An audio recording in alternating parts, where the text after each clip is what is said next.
ഇന്ന് ദിവസം 81.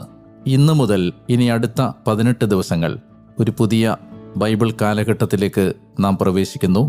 ദേശം കീഴടക്കലും ന്യായാധിപന്മാരും.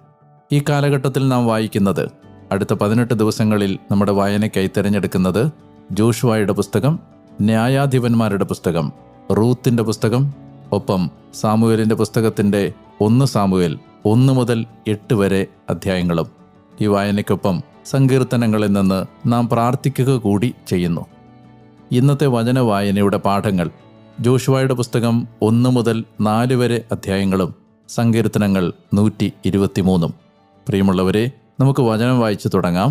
വചനം വായിക്കുമ്പോൾ വചനം നമ്മെയും വായിക്കുകയാണ്. ജോഷുവ അധ്യായം 1. ജോഷുവയ്ക്ക് ലഭിച്ച ദൗത്യം. കർത്തൃദാസനായ മോശയുടെ മരണശേഷം നൂനിന്റെ മകനും മോശയുടെ